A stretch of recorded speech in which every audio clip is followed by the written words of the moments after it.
Good afternoon, everyone. How are you doing? This is Jocelyn McElderry, better known as the Connection Specialist. I help midlife women to reconnect with themselves to go on to be the great that they were destined to be.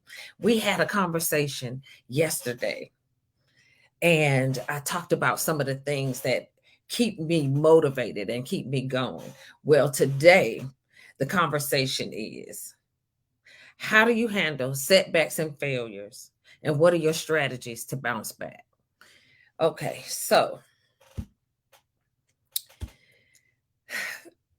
I've been a nurse for over 30 years. So, one of the things that we learned early on is that we can't save everybody. That's the first thing. Even though, when we graduate from nursing school, we think we can save the world. We think every patient that we have is going to be the patient. Every situation is going to be prime and it's going to be the greatest and the best outcomes because we involved. We think all of that. So as you matriculate through the career in nursing, you discover that it's not all about you. That's the first thing. It requires a whole team to make this thing work. Number one, doesn't matter how awesome you are as a nurse, there's going to come a time that it's going to require more than you. Therefore, you have a sense of, maybe I could have done differently. Maybe I could have done some more. What if I had called the code sooner? What if I had done all of these things will go through your mind. And what you have to take into consideration is it takes a whole team effort to make this thing happen. So you begin, even in your career, looking at setbacks and failures a little bit differently. Even though you would love to save every patient that you touch, you would love to have save every patient that you are assigned, it may or may not turn out like that. So early on, if you're astute, you learn that everything is not going to be optimal.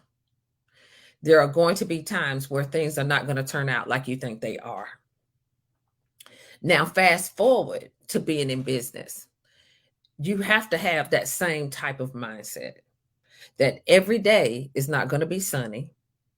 Every day that everything is not going to work out quite like you decide or you plan for it to. I think about time management, which is a thing that, and in business for yourself, that's something that you have to learn how to manage. And it was difficult for me coming out of a situation where I had an appointment template, and my day started at whatever time. Well, actually, my day started before the time of the first patient, but it didn't end until after the time of the last patient. So my time was managed by someone else. So it took me quite a bit of time to get it together as far as the time management aspect. But it doesn't matter if you plan your schedule every 15 minutes, every 45 minutes, every hour, it doesn't matter. There are times that things are going to happen. There are going to be things that come up. If you got children, if you got husband, if you got a parent, if you got siblings, if you got an extended family, you got good friends, sometimes things are going to come up. So it's not going to work out for you that day. But I've adopted the attitude that, okay, because what I'm not going to do is allow myself to become so wound up, so tight, and so married to the schedule that when anything comes along that's outside of that schedule, I go to pieces. We're not doing that. That's just not how this is going to go. Sometimes people say, well, you just don't care about anything. It's not that I don't care. It's just that I choose to handle it differently. I am not going to get wound up, backed up, and discombobulated because I had to make a change in the schedule. And there are people that are like that. And I pray for them regularly because that's not my story. Typically, there are going to be times when you don't accomplish a goal that you set for yourself and you feel like you failed. Well, instead of feeling like you failed, use it as a learning opportunity, an opportunity to say, okay, this did not work. So let's look at the reasons that it didn't. There was a time that something didn't work, I would fall apart. But no. Now it's okay, let's go back. Let's look at everything that we put in place.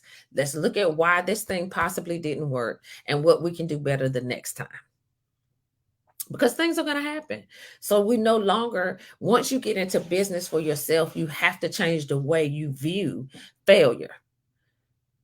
Allow failures to be your launching pad to the next greater, or a look at it and see what you could have done better or what you could have done differently. Because there are times that there are things that are outside of your control. A lot of the things that we use now for business are tech. We use a lot of tech for a lot of things. But I am here to tell you, if you got Spectrum, anything can happen. If you got AT&T, anything can happen. Internet service is not guaranteed. I don't care how much you pay for it. It's not guaranteed. Something's going to happen. So if something happens to your internet and you have an internet outage, you just going to go to pieces. Well, that's nothing that you can do anything about. That's way outside of your scope of practice or your control. So what you have to do is be prepared just in case things happen, and not get so caught up in making sure I'm just going to make sure that everything turns out all right. No, that's not going to work out well for you. The other thing is, you have to also, back to one of the things I said yesterday as well, you have to have an amazing circle of like minded people who may have done what you're trying to do. And you can say to them, well, how did you do? Da da da da da. Well, what happened when, or has this ever happened to you? And what did you do about it? It's important that you have people that you can talk to like that. Because if you don't, you'll get in a rabbit hole and possibly not come out. You'll want to throw in the towel. But I promise you, there's someone in your circle of like minded people that can help you navigate what you feel is a setback or a potential failure. The other thing you can do is just put good strategy into place. Try some things, and when they don't work, tweak them so that when you get ready to do it again, you have some options. You have other ways of looking at things. And once again, pray about everything. Doesn't matter what it is, pray about it. Pray for your ability to handle what you might call a failure or a setback. But I'm at a point now where I think it's not necessarily failures, it's learning experiences. So let's see, that didn't work. So I know not to do that again. So let's see if we can try this and see how it works. Okay, I tried that and that didn't quite work out. Let me talk to so and so because I know she did this about 2 weeks ago. And let me ask her how she did it and what she did. Or sometimes it's like, you know what? I might have to postpone this for a little while so that I can get some more traction in this particular area. So it's not the end of the world. I mean, every time I hear the story of 409, I think about it. It wasn't until they got to the 409th time that they got the formula to work like they wanted it to work. So I promise you that nothing that has been invented, they got it right the first time. Nothing that has been created, they got it all right the first time. Even artists, they actually drew a picture at first and they didn't like that one. And so they did another one, and that became the Mona Lisa. So we can't, or the picture that they thought was the ugliest picture ever is the picture that they were able to sell for $1 million. So I think it's all in the mindset of how you view setbacks or failures that can determine how you do bounce back, or if you bounce back. You got to change the way you view things. And I know for me, as I've gotten older, there are just things that just don't ruffle my feathers anymore. There were things that ruffled my feathers back in the day, and they were some of the most minute things that could ruffle my feathers. Something as simple as squeezing the toothpaste in the middle. Now I realize I'm just excited that you left some in the tube. There just comes a time I would go off about the toilet paper rolling from the top instead of rolling from the bottom. Now I look at it as I'm excited that you at least put another roll in there. Some battles are just not worth fighting. But even in that, you learn how to handle more things in stride, and you don't fall apart with everything that happens. I've tried something recently that I never thought I would try, and many of the people in my circle do it. I'm an avid reader, and I think it's important that you read. And because I'm an avid reader, I have books upon books upon books. And it took me forever to find some bookcases because obviously people are doing more audiobooks than they are books that they have to store. But I did finally find some bookcases. But a lot of my people in my circle, they do audiobooks. And I was like, no, I just like the feel of the book. I like to turn the pages, all of that. So I made a decision that I actually ordered this book and I wanted to read it because they said the book was so good. So I found that when I finally settled down and decided I wanted to do some reading, I would wake up and the book would be reading me, meaning that I didn't read much because I fell asleep. So I said, you know what? I'm going to order the audio version of this book and I'm going to give this audio thing a try. Y'all, I think I messed up and I started my audio journey with probably one of the best audio books instead of possibly one that wasn't quite as animated and wasn't quite as good. Because every audiobook is definitely not the same. And I'm pretty sure that most audiobooks are not like this particular audiobook. The author is actually reading her own book, pretty much telling her own story. So it doesn't seem like she's even reading a book. It just seems like she's telling stories. But it's all the things that are in the book. And she's animated and she's just captivating. And so you want to listen to her read the book. And I find myself putting on my headphones while I'm doing other things and listening to her read this book. And it has been phenomenal. So, one of the things that can help you is possibly finding a new way to do something that you like to do so that you don't feel like you fail because you fall asleep every time you try to read the book. This particular audiobook has been amazing.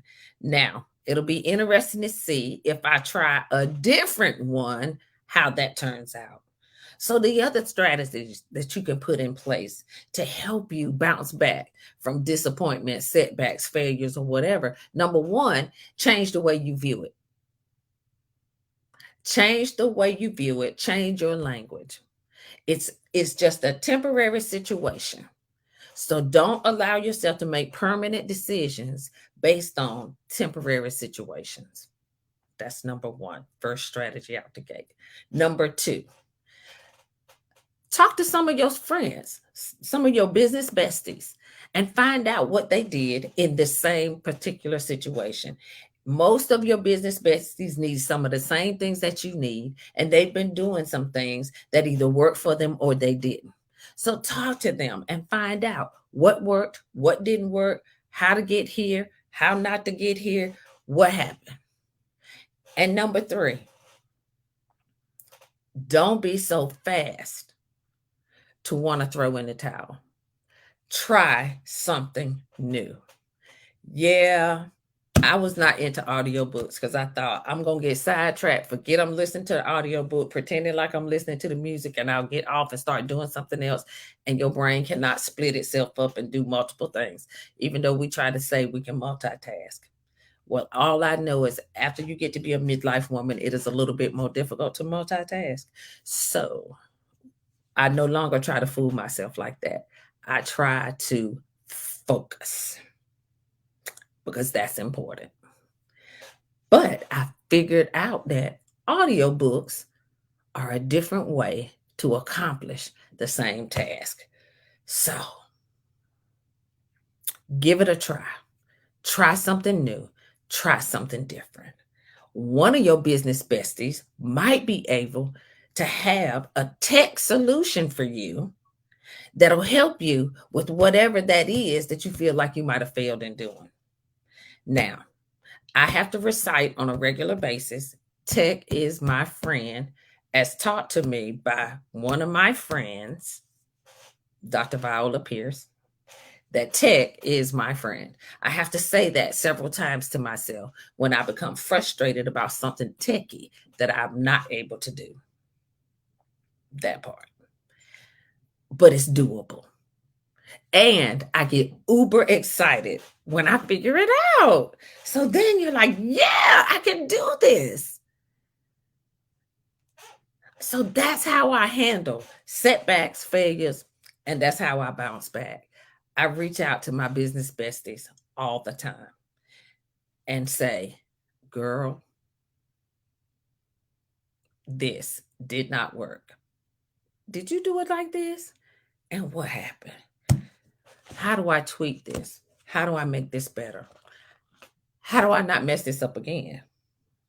Or sometimes just try something new. Simple. Just try something new and say, I'm going to give this a try and I'm going to see what happens.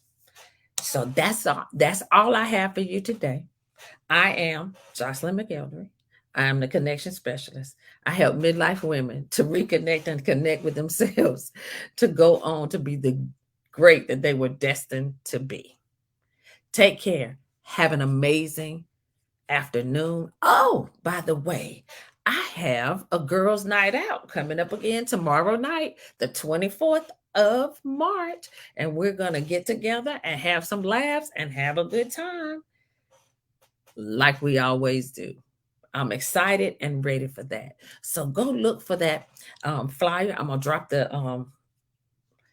I will drop the link in the comments because we have a ball and it's always a lot of fun. And I find out how competitive my friends really are when we do this.